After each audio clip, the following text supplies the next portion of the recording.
She was organizing brochures in the quiet back corner of the customer support center when a regional director paused mid-step, stunned by the sound of flawless Russian, then Korean, then Hindi rolling from her lips. Nobody really noticed the mailroom workers at Levinson Dynamics. It wasn't intentional. They simply became part of the furniture. Efficient, silent, consistent. They shuffled through the corridors with carts of packages and office supplies, scanned IDs at loading docks, and sorted internal memos into little grey cubbies. But this Thursday morning in Cincinnati, everything changed. Howard Lindley, Senior Director of Client Experience, had just returned from a frustrating trip to Seoul, where miscommunications had nearly derailed a months-long negotiation. He stepped out of the elevator, still half thinking about how to salvage the deal, when he heard it, delicate but confident speech, switching with ease between dialects he had struggled with for weeks.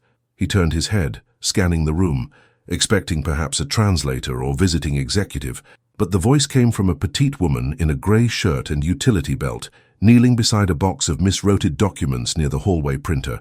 She looked up briefly while responding to a man in a maintenance uniform, helping him read the safety labels on a shipment of industrial batteries. Her cadence was perfect, first in Russian, then Korean, then Hindi, calm, precise, flowing like music. Howard blinked, confused. She wasn't on his team, she wasn't even on his floor. Her name tag read, G. Randall, Logistics Runner. He watched for a moment as she directed a confused courier in Tagalog, followed by a quick check-in with a French-speaking IT technician. It wasn't just impressive, it was surreal. The way she moved from language to language was like watching a musician improvise across instruments. He stepped closer. "Excuse me, did you just speak 5 languages?" She stood, a little hesitant. "Yes, sir." "Was I too loud?" "No, no." It was remarkable. "What are they exactly?" "Russian, Korean, Hindi, Tagalog, and French," she said with a neutral tone, no hint of showing off. Howard looked at her with disbelief. "And you're fluent?" She nodded. "Also Arabic, Japanese, Zulu, and Turkish."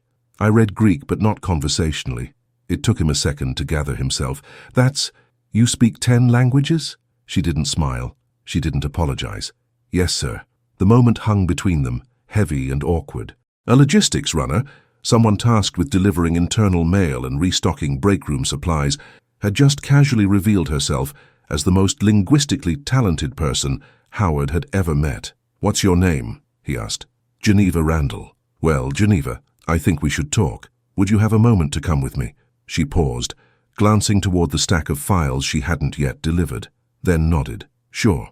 They walked to his floor in silence, past rows of conference rooms and assistant desks. A few people glanced up, surprised to see Geneva walking beside one of the directors.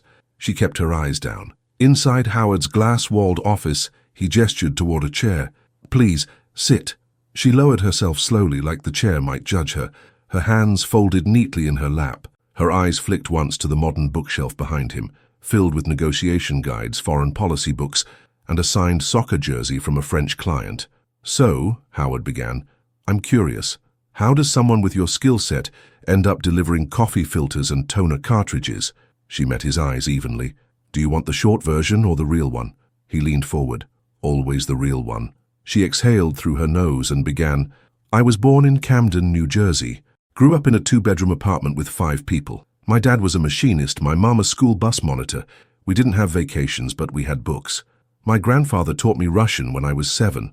Then I got into K-dramas, started learning Korean online." Howard listened intently. "I got into languages the way some people get into coding or painting. It just made sense to me. I got a partial scholarship to a small college in Vermont, started a degree in international relations. But halfway through my sophomore year, my younger brother got arrested. My parents were drowning in legal fees, so I left school, got a job, and landed here.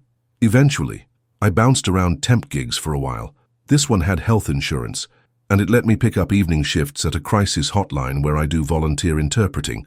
Howard sat back, stunned. "That's incredible." Geneva shrugged. "Not really. It's just what needed to be done." Before he could say more, his assistant poked her head in. "Sorry to interrupt. You asked to be reminded about the Zurich call in 10.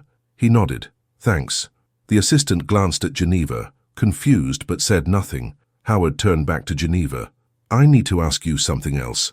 Would you be open to sitting in on a call with our European partners this afternoon? Just observe for now. She hesitated. You sure? I'm very sure. Geneva nodded slowly, unsure if she was walking into a setup or a strange dream. By 2:30 p.m., she was seated in conference room 6B. The air smelled faintly of citrus cleaner and laminated paper. The meeting included 5 stakeholders from the Swiss headquarters, most of whom spoke German-accented English, with occasional sidebars in French and Italian. Howard introduced Geneva simply as a new asset helping us enhance global communication. She didn't interrupt. She just listened. The Swiss project manager asked a question about a distribution delay in Antwerp. Geneva tilted her head, then spoke, first in English to clarify, then repeated it in effortless Swiss French. The tone in the room shifted instantly. Postures straightened, tensions eased. People leaned forward.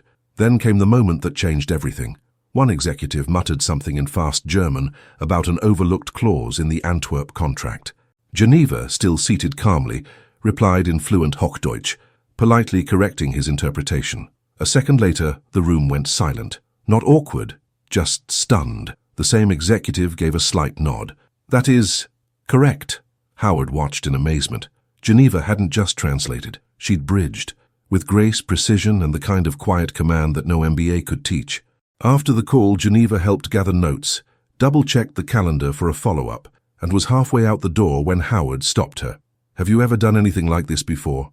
She turned. Not officially, but I've been sitting beside people my whole life who didn't understand the system or the language. Hospitals, traffic courts, school registrations. You pick it up. He studied her. Geneva, I'm going to be honest with you. This company has been spending a small fortune on global consultants, and not one of them has done in 20 minutes what you just did in that room. She blinked. I didn't really do anything. He shook his head. You did everything. That night, Geneva walked home through quiet side streets, lit by amber lamps. She didn't have a car, never needed one, but her steps felt different, heavier and lighter at once.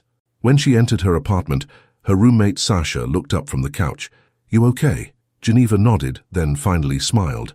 I think something's happening. The next morning, an internal Slack message started circulating. Just a photo. Geneva seated at the Zurich call mid-sentence, speaking with calm authority.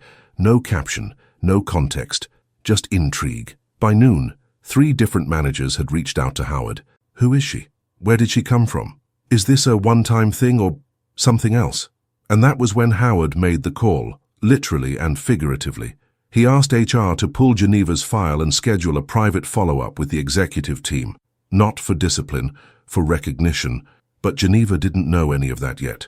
When she arrived for her evening shift that Friday, her badge flashed red instead of green. Before she could call security, her phone buzzed. From H. Linley subject. Come upstairs. Conference room 4A. Trust me. She stood frozen for a moment, then turned toward the elevators.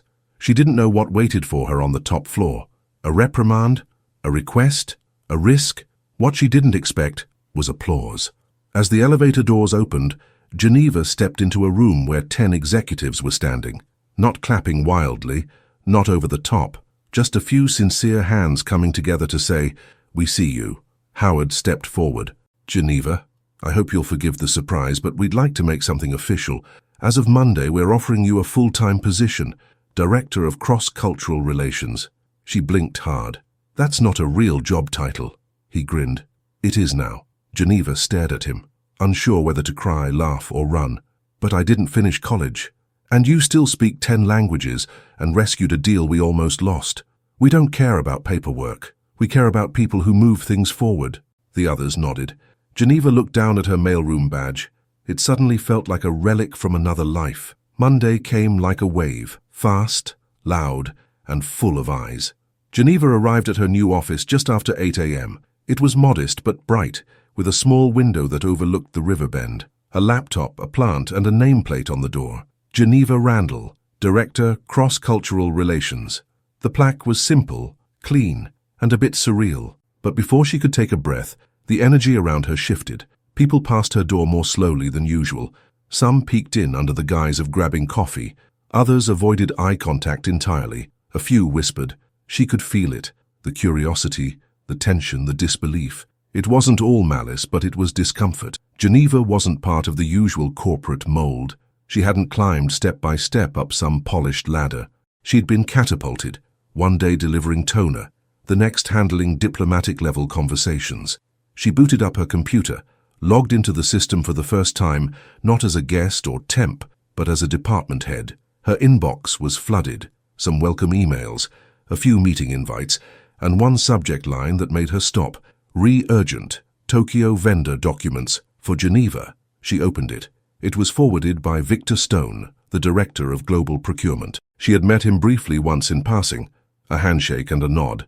The message inside wasn't warm. Can someone confirm whether Ms. Randall is officially authorized to handle sensitive contractual material? We're still awaiting updated credentials, and I'd prefer these issues be routed through legal until proper protocols are in place. Geneva exhaled slowly. She wasn't surprised. Change made people uncomfortable, but being questioned before she even had a chance to act? That still stung. She didn't respond. Not yet. At 10:15 a.m. she walked into her first leadership team sync. 10 department heads, coffee cups, digital tablets, and practiced smiles. Howard introduced her officially. Everyone, this is Geneva Randall. She'll be helping us bridge international coordination moving forward. A few nods, a couple murmurs, but one woman, Leah, head of brand strategy, tilted her head. Sorry, Geneva, just curious. What exactly is your background? Corporate, government, agency? Geneva smiled lightly. Linguistics and lived experience. Someone chuckled under their breath. Leah didn't. So no certifications? No formal diplomacy training? No, just real-world immersion across 9 countries and community interpreting for 12 years. Another silence fell, brief but charged. Howard stepped in. Trust me, you'll want Geneva in your next overseas call. The meeting continued, but Geneva felt the chill in the air. It wasn't personal, it was systemic. She represented something that didn't fit, a deviation from the script. Later that afternoon, she was walking toward the cafeteria when she overheard 2 analysts from the finance team. Guess anyone with a language app can get a promotion now. Yeah, should have spent less time getting my MBA and more time on Duolingo. She kept walking, not because it didn't hurt, because it wasn't new. When she returned to her office, a small envelope waited on her desk. No address, just her name written in careful cursive. Inside was a card. Don't let the static stop the signal. You earned this. Proud to work in the same building. No signature. Geneva sat with the card in her hands for a long time, not because she needed reassurance, but because sometimes even one quiet voice of support can anchor you when the ground beneath your feet feels unfamiliar. That evening, Howard stopped by her office. How was day 1? Geneva glanced at her screen. Loud but manageable. He chuckled. That's about right. She turned toward him. Can I ask you something? Of course. Why now? Why me? Why not bring in someone polished, with credentials, with armor? Howard leaned against the doorframe, thinking. I've worked in this company for 24 years, sat in 100 meetings about talent discovery and internal growth, but most of the time they're just words. He looked at her. But that day in the hallway, I heard you solve 4 problems in 4 languages before 9 a.m., and I thought, maybe we're not looking in the wrong places. Maybe we're just not looking at all. Geneva nodded. But what about the noise? You mean the whispering? She tilted her head. I mean the system pushing back. Howard paused. Let them whisper. As long as you keep delivering, they'll run out of things to say. By midweek, Geneva was already rewriting expectations. Not by force, not with bravado, just by showing up, prepared, sharp, and unmistakably good. That Wednesday morning, she was asked to join a call with Levinson's new partners in Jakarta. The Indonesian team had raised concerns about delays in documentation, citing mistranslations and unclear logistics instructions. When Geneva entered the room, she wasn't announced. She simply sat at the table, pen and notepad in hand, letting the team begin as usual. 10 minutes in, a subtle issue emerged. An error in the Bahasa Indonesia version of a product description. It wasn't just awkward phrasing. It changed the meaning of a compliance requirement. Geneva listened carefully, then gently interjected, switching into perfect Indonesian. The client on the other end paused, then smiled. Thank you, he said. That's the first time someone caught that. From there, the conversation shifted. Defensive tones softened. Questions became conversations. When the call ended, the project lead turned to Geneva. How did you even know that word was incorrect? She tapped her notepad. In context, It didn't match the regulatory reference. I double-checked the clause from their version of the export agreement. Nobody had done that before. Not in 5 months of negotiations. Word traveled fast. By Friday, Geneva was requested to review contract language for a rollout in Nairobi. Then Cairo, then Sao Paulo. Her calendar filled. Her inbox pinged non-stop. Not with praise. Geneva wasn't looking for applause, but with need, with trust, with purpose. And not everyone could handle that.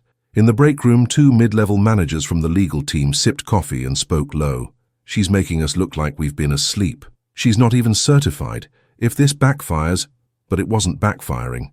It was working. She wasn't stepping into the spotlight. She was the spotlight. Calm, fluent, relentless in her attention to nuance. She didn't raise her voice or correct people in public. She just solved what they didn't realize was broken. But tension came knocking again, this time in a more formal tone. Her calendar pinged with a new meeting request. Review of role scope with executive oversight. Tuesday, 4 hours p.m. No details. Just an invite from a name she didn't recognize. Douglas Vance. She asked around. Vance was a senior advisor to the board, ex-diplomat. Reputation for precision and skepticism, especially of anything unorthodox. Geneva didn't flinch. She prepared documents, compiled summaries, printed out corrected translations and vendor feedback notes. When Tuesday arrived, she walked into the mahogany-paneled room without hesitation. Vance didn't rise when she entered, just gestured to the chair. "Ms. Randall," he said dryly.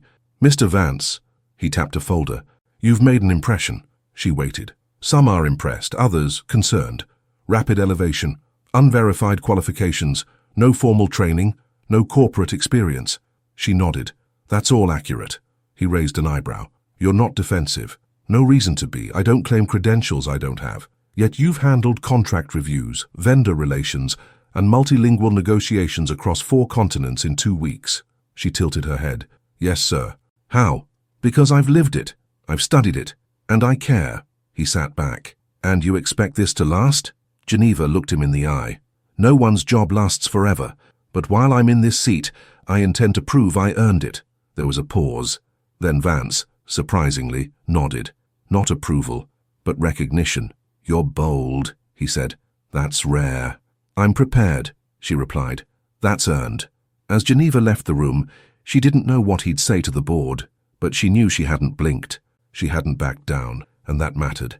That evening, as she walked past the central elevator bank, a small post-it note caught her eye, stuck under the emergency fire alarm, almost hidden.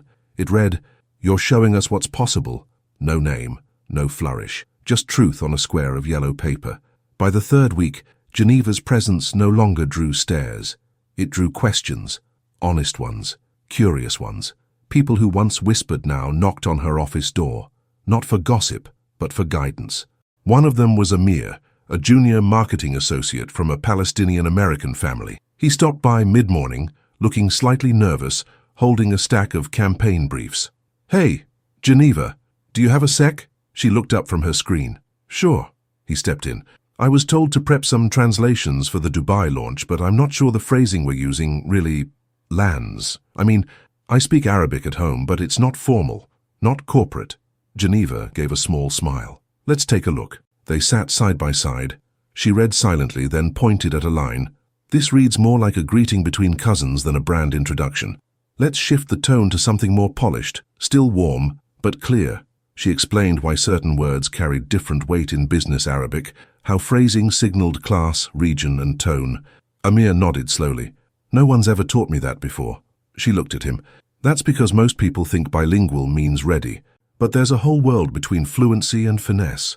He left her office 20 minutes later, with marked-up pages and a different posture. Not just grateful, empowered. Moments like that began to multiply. Geneva wasn't just filling a role.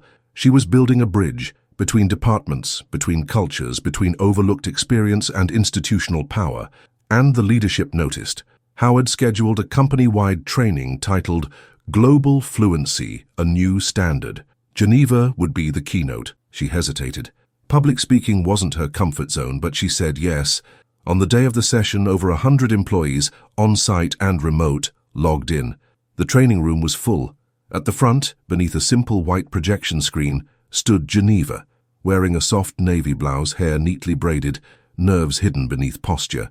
She didn't open with a flashy slide. She opened with a story.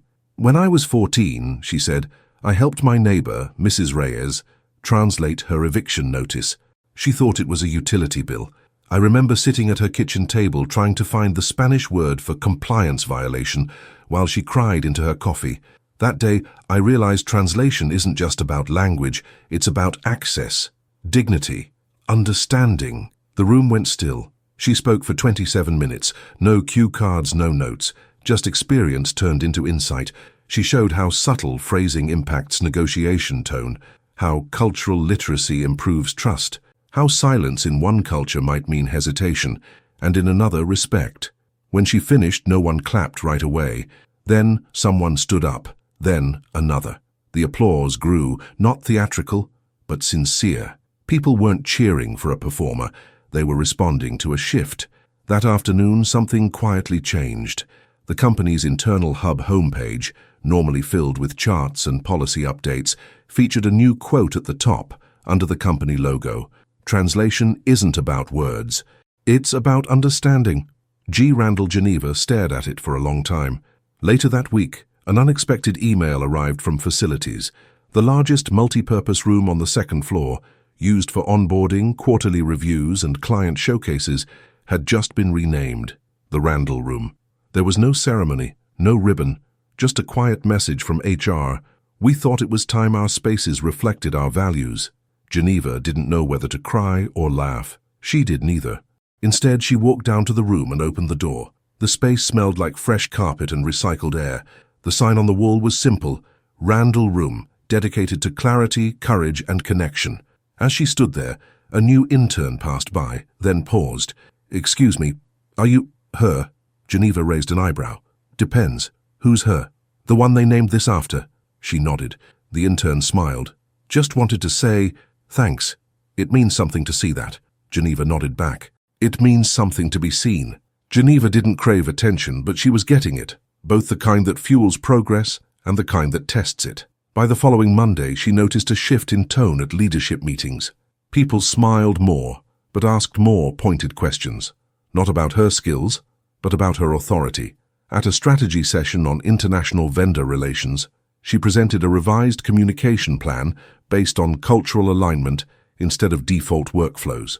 The room nodded, until Thomas Blake, head of corporate operations, leaned back and asked, "And remind me, how exactly does this plan integrate with our existing risk protocols? I assume you've reviewed all cross-regional compliance statutes?" His tone was pleasant. His eyes were not. Geneva didn't blink. "Yes. Section 4.3 of the existing contract contradicts local import guidelines in Malaysia. I've flagged it, adjusted the wording, and already forwarded it to legal for review." Blake raised an eyebrow. "Efficient," she nodded. "Accurate." After the meeting, she overheard a private remark between him and a junior associate. "She's quick. That's the part I don't like." But Geneva wasn't shaken. She'd learned long ago that you don't need to be liked. You need to be useful, consistent, undeniable. Still, something else arrived that week. A request for a performance review. Not from HR, from the board. Officially, it was standard evaluation protocol for all new appointments above the director level. Unofficially, it was clear. Someone wanted her watched. Howard called her in. "Geneva," he said, closing the door gently. "I won't sugarcoat it. Some folks are nervous." "About what?" "About how fast this is moving. About you changing what they didn't think needed changing." She tilted her head. "Do they want me to stop fixing things?" He sighed. "They want comfort. You're not that. You're better." Geneva folded her arms. "Then let them watch." The performance review was scheduled for Thursday. Geneva came in early that morning, not to prepare, but to breathe. She made tea, organized her notes, and reviewed not just her achievements, but the voices behind them. She pulled up emails from partners in Lagos, praise from clients in Seoul, a note from a young colleague in HR who wrote, "You made me believe someone like me belongs here too." By 10 a.m., she walked into the review room with no script, no slides, and no nerves. The room held 5 people, 2 board members, 1 HR director, and 2 consultants. They asked about KPIs, budget awareness, regional compliance. She answered with clarity, context, and calm.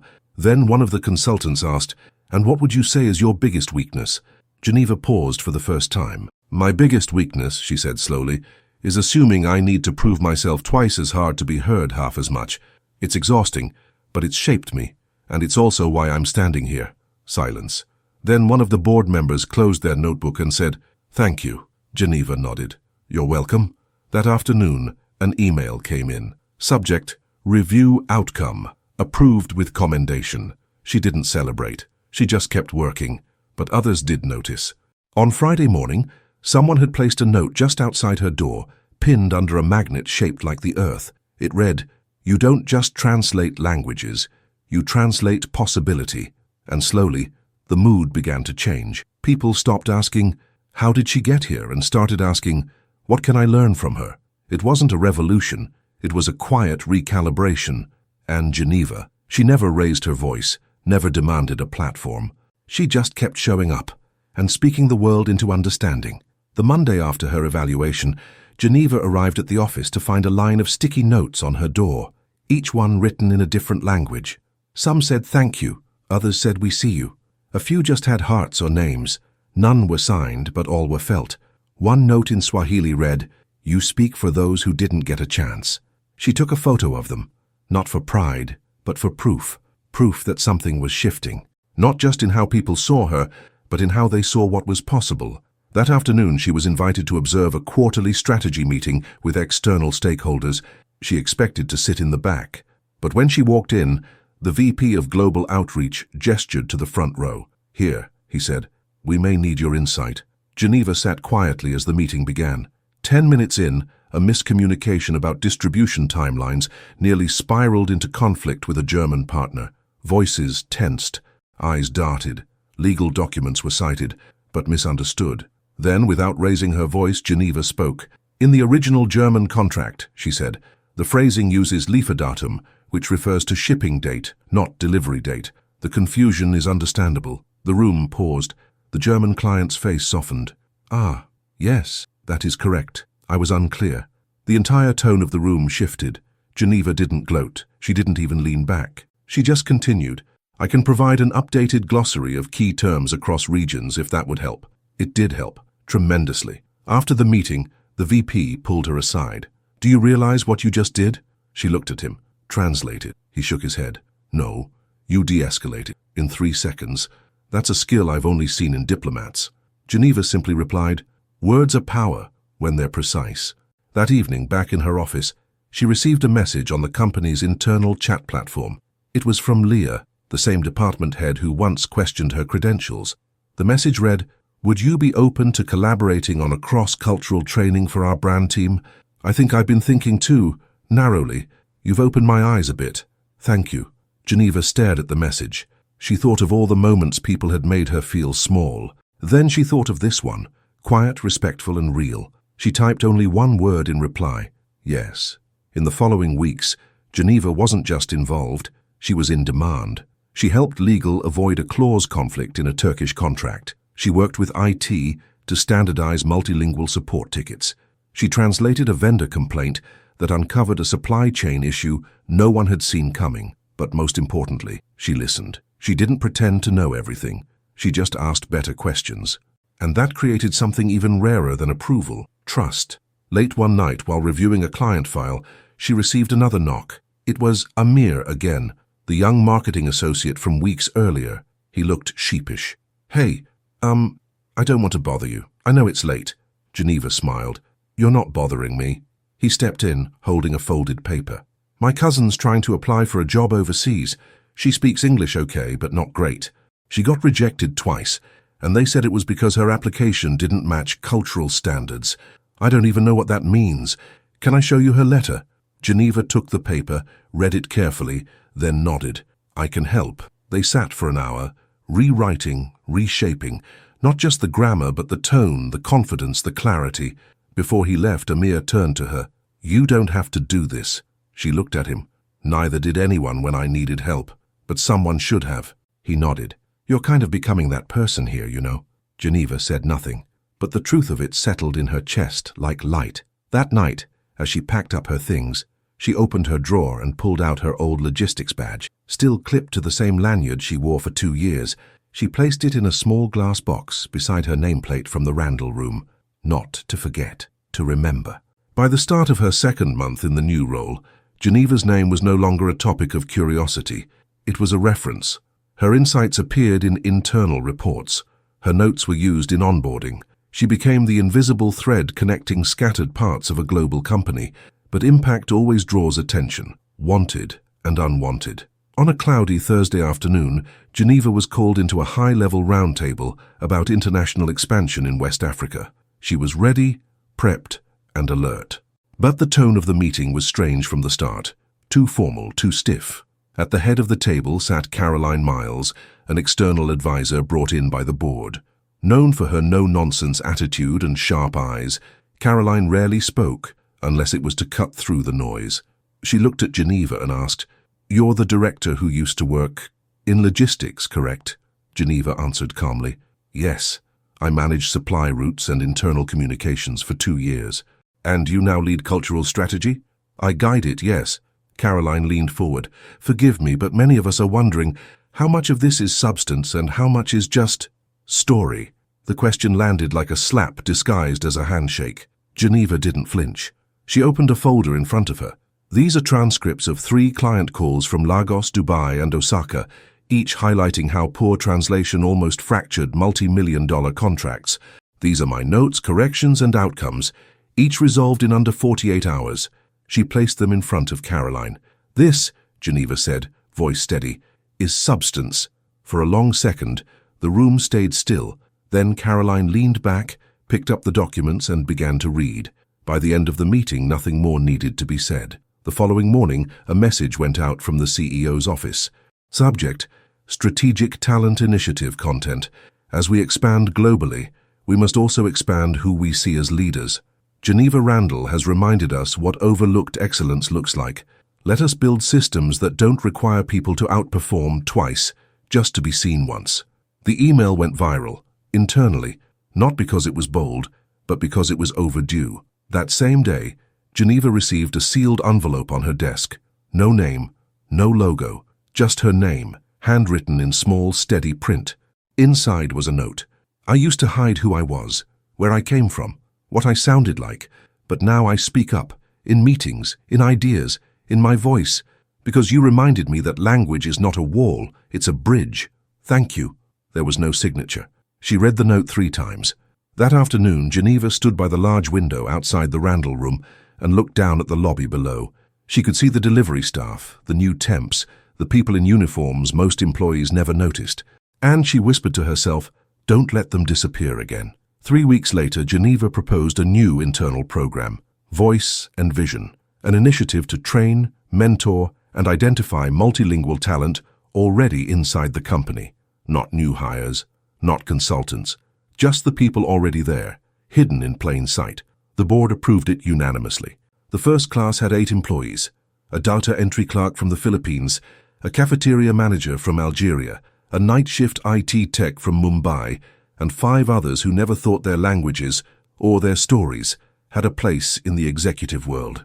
On the day the program launched, Geneva stood at the front of the Randall room, same calm presence, same quiet power, and said, "You don't have to become something new to be valuable. You already are. You just haven't been heard. Until now." That afternoon, an intern passing by the training room turned to his mentor and asked, "Who is that?" And the mentor replied, "She's the one who taught us that not all leaders wear titles when they start. Some of them earn them long before we notice." Later that night, Geneva stayed late in her office organizing files. She looked around the room, clean, organized, filled with signs of forward motion. But in the drawer, she still kept her old badge. Not out of nostalgia, out of truth, out of memory, out of fire. She placed her hand over it briefly and whispered, "Thank you for getting me here." And with that, she closed the drawer, turned off the lights, and walked down the hall. Not as the woman they underestimated, but as the leader they now looked to. If you've made it this far, Chan, thank you. This story wasn't just about Geneva. It was about every person who's ever been overlooked, underestimated, or silenced. And if you've ever felt that way, this space is for you. Subscribe to our channel if you believe that real leadership starts where others stop looking. Because here, we tell the stories that matter. And in the comments, tell us, Have you ever met someone whose talents were hidden until someone finally saw them? Or maybe that person was you. Share your story. We're building a community that listens, honors, and lifts. Together, we rise.